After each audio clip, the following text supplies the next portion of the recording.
Okay, so I'll give you a brief rundown of what I'm using for tools in this trim.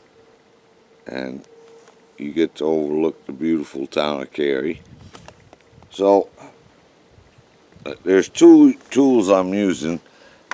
One is a Ryobi drill, and I'm using this Ryobi for a couple different reasons. Because it has higher RPMs than this DeWalt does.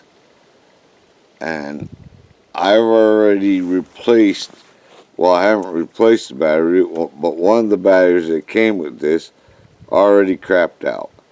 If you want another battery for these, it's $100. One battery. I think I paid $100 for the two batteries, the drill and the charger.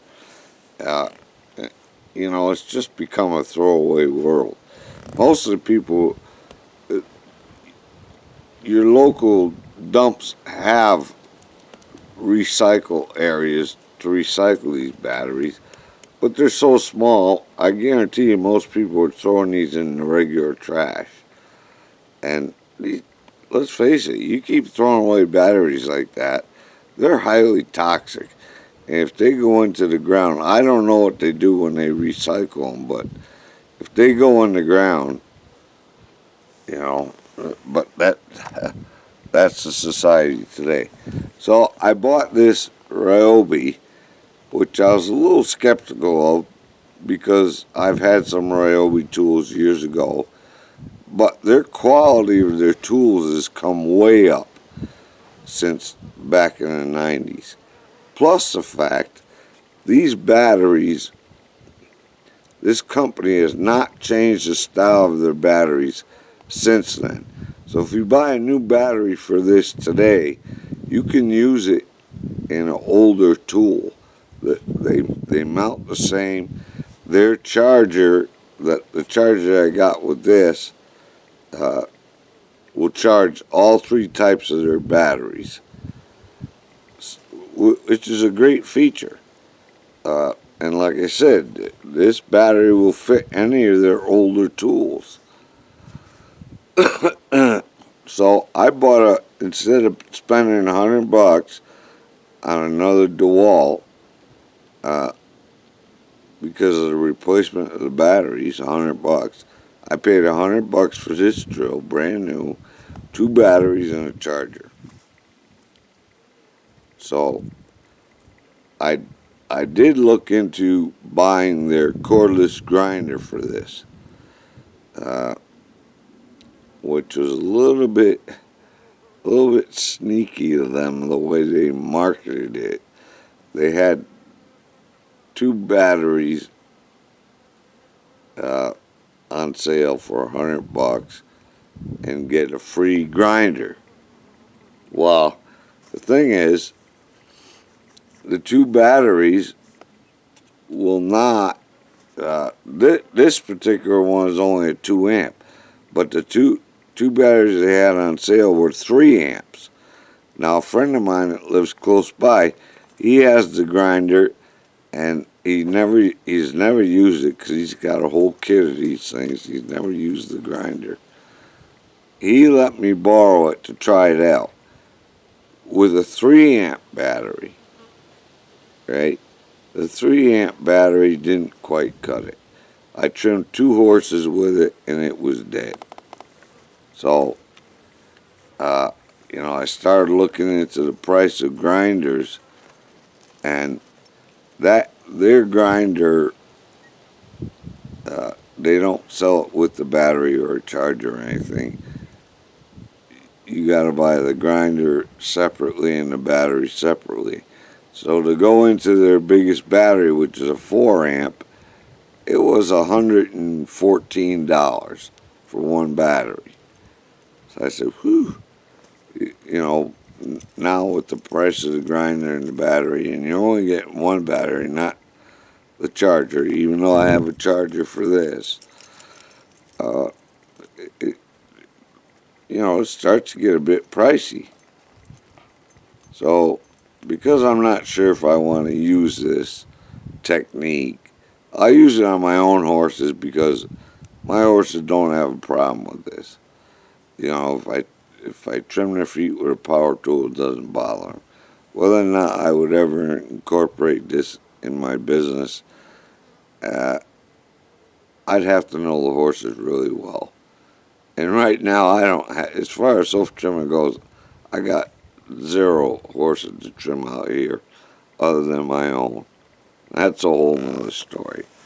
So, anyways, after fudging around down there, running around looking, uh, I was at Home Depot, and Home Depot has a bunch of varieties of cordless tools. They didn't have not one grinder in stock of any brand. So I started doing a little investigating, and I was down Twin Falls. I went over to Harbor Freight.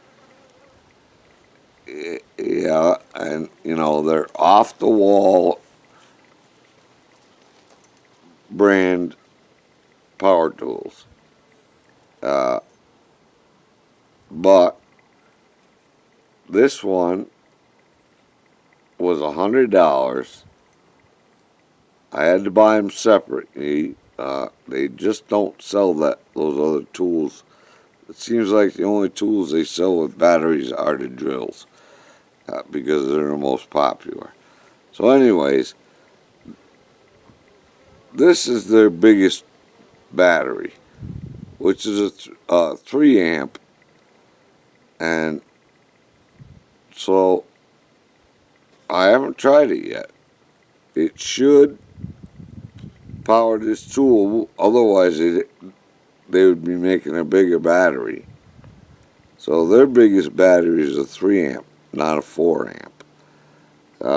The other factor is a big factor, is RPMs.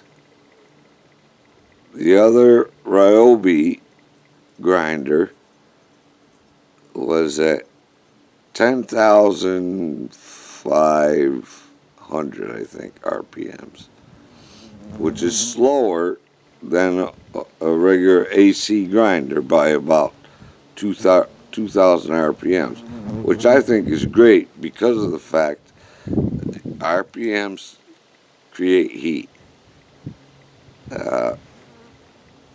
So one thing that I liked about this one, it's only 7,000 RPMs, which is great. I'm not a big fan of using power tools around animals or really with animals, because power tools, if you're not real careful, they'll take off a lot more than you want. So you have to be extremely careful with these things and be familiar with using one of these, you know, pretty much one-handed, because you got to try to stay in control of that hoof for safety's sake. And that's a big thing about using power tools around horses too.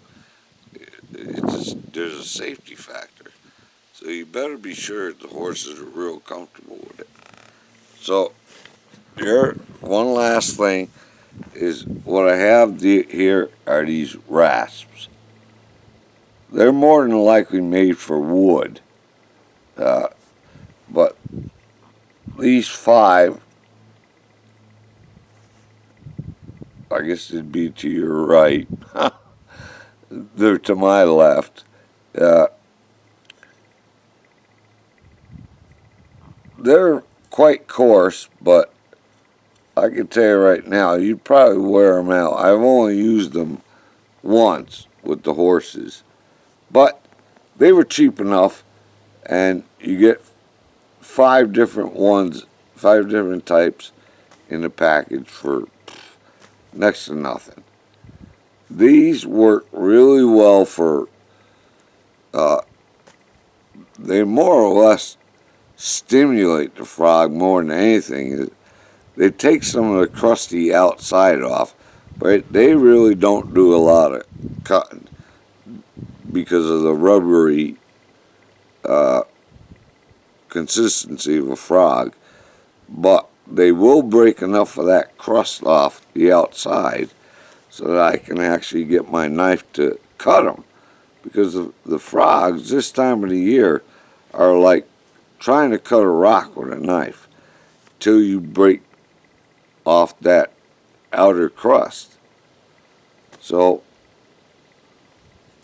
you know, I'll take you over there and we'll see if we can get one horse trimmed somewhat so I can at least let you see what it looks like.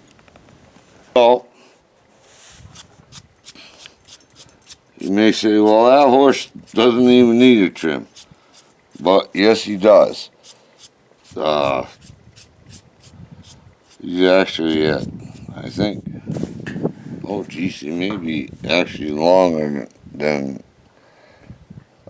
I did trim him the last time of that last video. And he hasn't been trimmed since. So I want to say it's probably 7 weeks. But,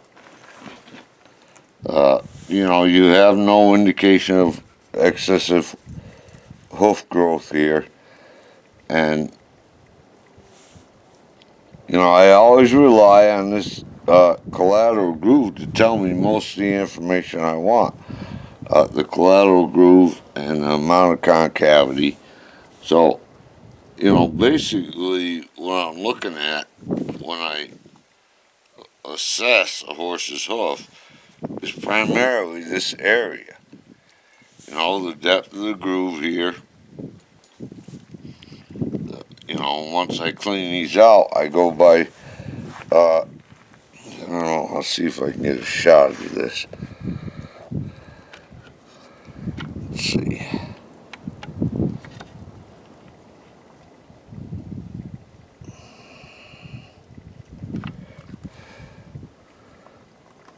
Hopefully you can see this.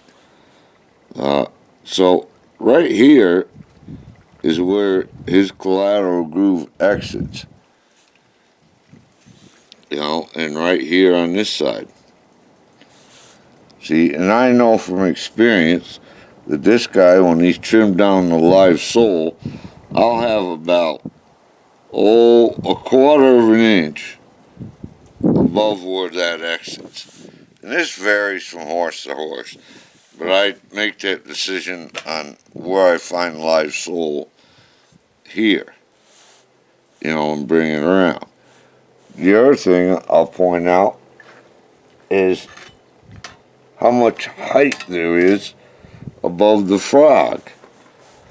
So, see, he's got about a quarter of an inch of height above the frog. And the frog is, you can see the cracks in it. So what this is really looking to do is exfoliate. So some of that frog will actually exfoliate. So what you're seeing here is really not the true height of the frog, because the frog will be down a little bit lower, like right to where I cut here, because, you know, I cut the heels to the height of the frog. Good, healthy frog. So, and it's going to be a hard factor with him to actually find where live sole is here, because he retains this false sole so strong, whereas my mare is a lot different. She has very thin amount of false sole, and it's already chipping back way in towards the frog on her and chipping in from the sides. So you see he has a little bit of a chip here. But so what I'm going to do is take that grinder, and I'm only going to use the grinder to take a lot of this off and to soften up everything that's hard. I'll do all my finish work with a rasp. And, you You know, I'm not a big fan of this. There's a lot of people that have done this for years with grinders. Geez, I saw videos years ago with people using grinders. And the other thing you have to be careful about too is when you get to the back end, you really should be tying those tails up. If you're not tying tails up, you're foolish. Just because of the fact of flies and everything else. So we're going to find out how this grinder works. The other thing I didn't mention is what I did was go with a 40 grit sandpaper disc. I just think 40 grit is going to be the ideal amount because I'm not using it for finish work. I'm using it to rough off the surface. So, I'm just going to get started here and see what I can find. And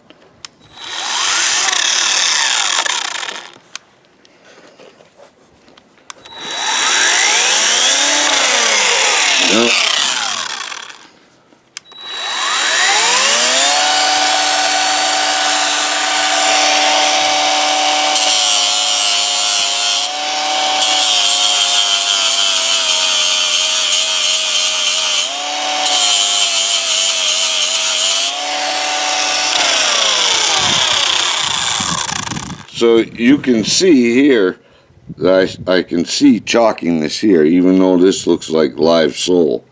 But there is chalkiness here. I'll take the bars down, dish this out, and I'll do the toe over.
So, the other thing I'll show you here is that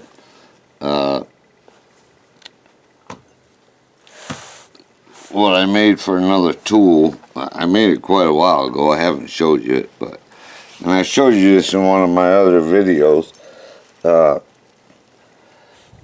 is this T-square. I did a much nicer job on this one than that other one. I just covered up that first one I made, I don't know, 15 years ago or something. So, I put much smaller screws in it, drilled and tapped the holes, and I shortened the scale up to 9 inches. So, one thing that I'll show you, this is extremely accurate, The scale is offset from the center of this plate. I just bump the plate up to his heel bulbs, and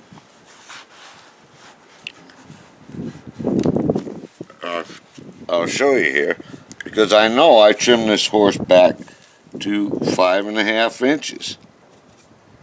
There's 5.5 inches. So, you know, that's the other thing that tells me, you know, how far his toe is advanced forward. And, you know, I can still see the bowl.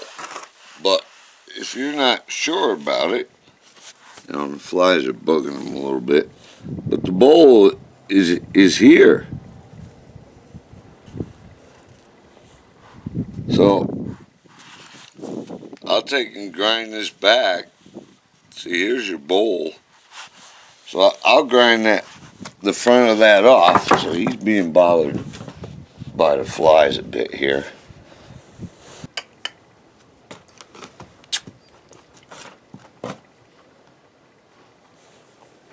Come over.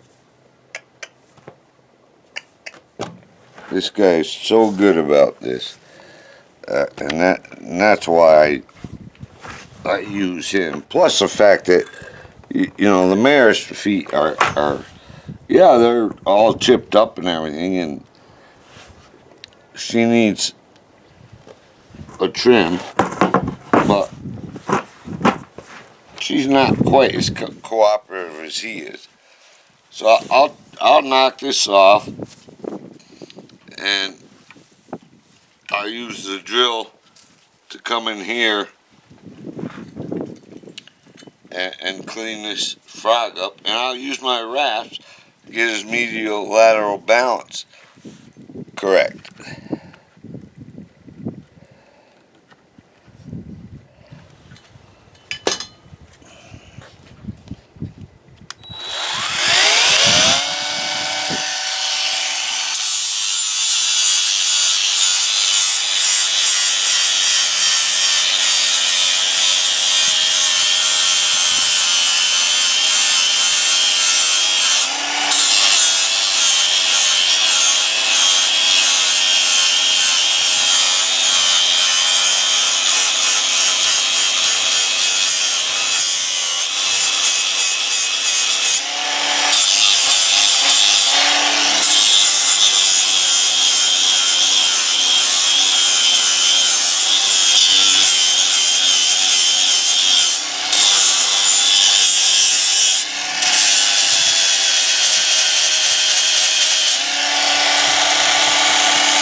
So that's not a big deal, and yes, it goes a lot faster, and it would go a lot faster if I wasn't trying to videotape this. So I'll show you what I'll use for that. I'm going to use this thing. I don't know if I mentioned, but this drill actually turns faster than the DeWalt does by 300 RPMs, which is a lot better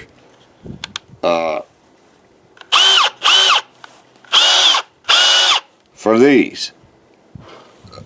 You know, so speed kills, and then sometimes a little more speed is more helpful, because you know, let's face it, 1800 RPMs is not really high speed, and the DeWalt is 1500, which is even slower. And with this situation, I need a little more speed.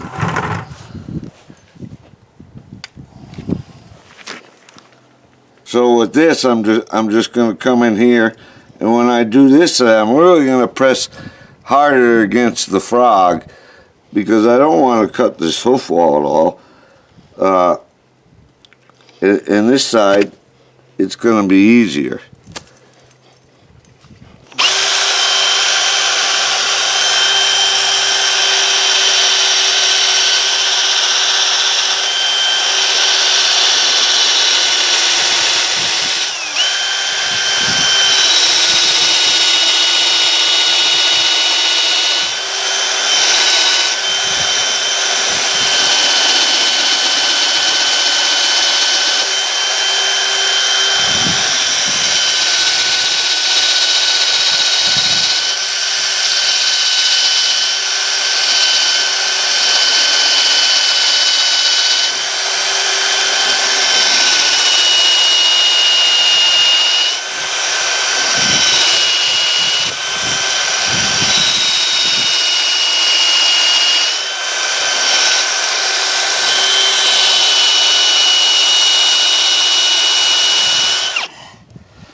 you can see how hard that frog is.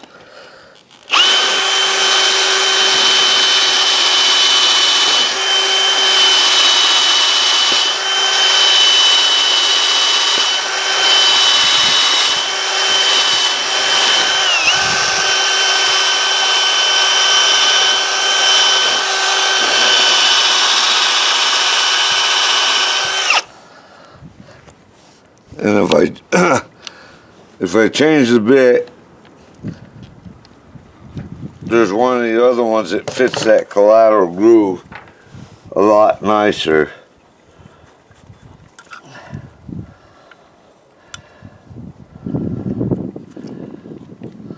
So the other thing I didn't mention earlier is you know, some of the things I look at are you know, how much this collateral groove or this central sulcus is closing up.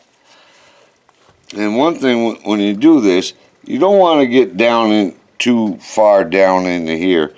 I just want to open up from the top down to the bottom a little bit here. You don't want to start grinding down, because you'll get into heel bulb down in here pretty easily if you're not careful.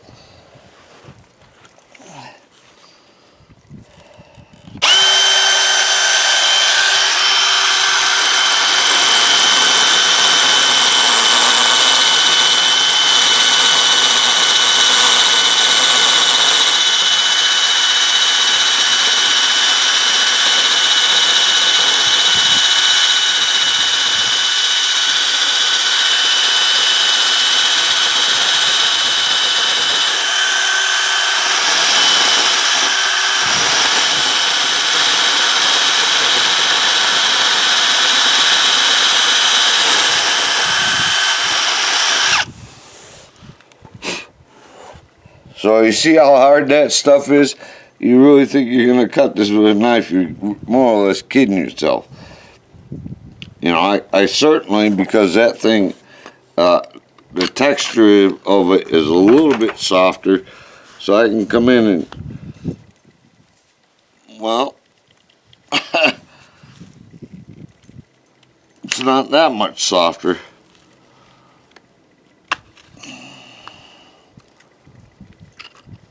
In fact, not soft at all.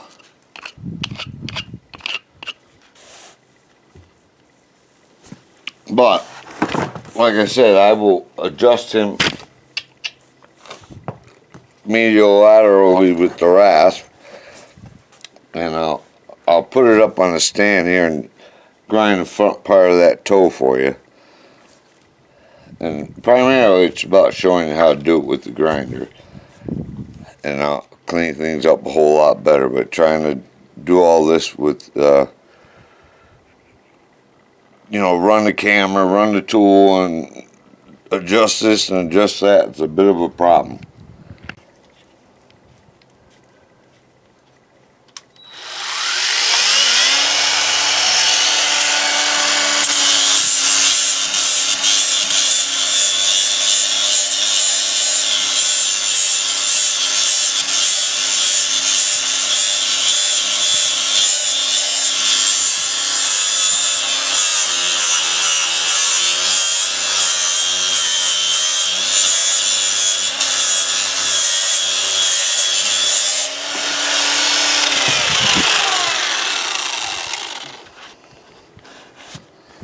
Yeah, that's what I say. You know, when you got the flies around, you really need to be running the grinder one-handed.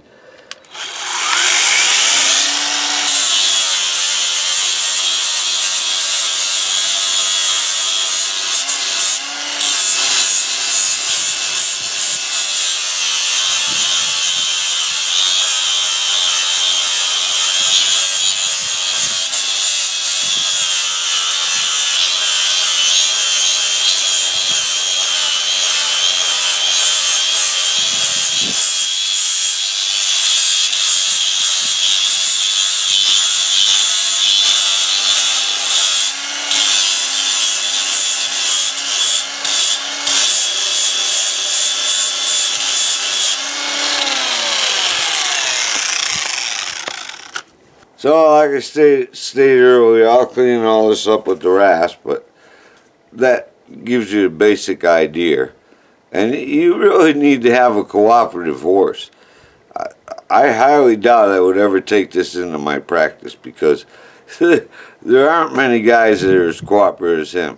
And when you get to this time of the year and the flies are around and everything, it can be quite a lot of frustration for someone trying to do this without some kind of horse experience and being real familiar with the horse and power tool experience. You know, this is taking me a lot longer, like I said, because I'm dealing with moving the camera around and adjusting this and adjusting that.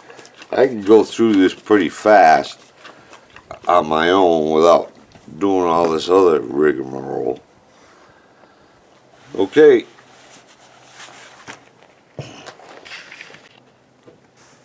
So, in closing, that didn't quite work out so well because that grinder did Indy and didn't even do half of Shauna's first hoof. Granted, they were long and way overdue as far as I'm concerned, and that's my own fault only because I've been busy around here doing siding on my building and stuff like that. And well, I guess it really wasn't that much in the mood to do the video, but I wanted to do the video when I did it. So, you know, yeah, I'm making up excuses. What can I tell you?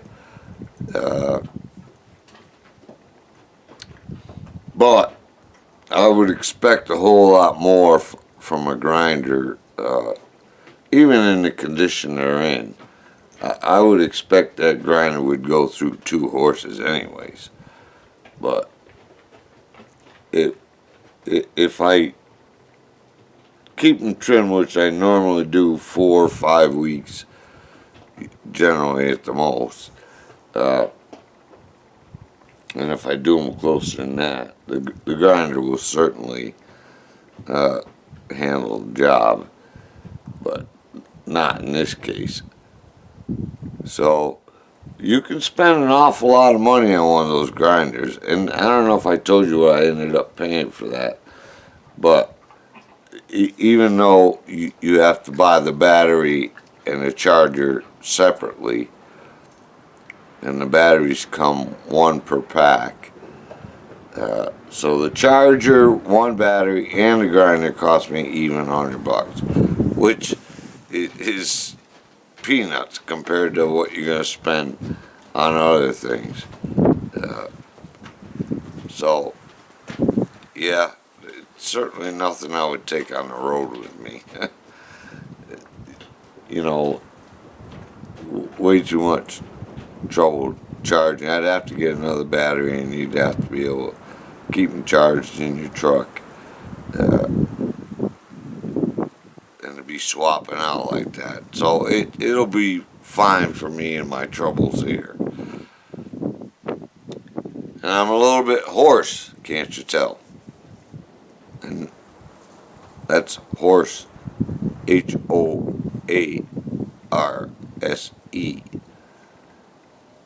If I spelled it correctly. Well, have a good one. Okay, bye.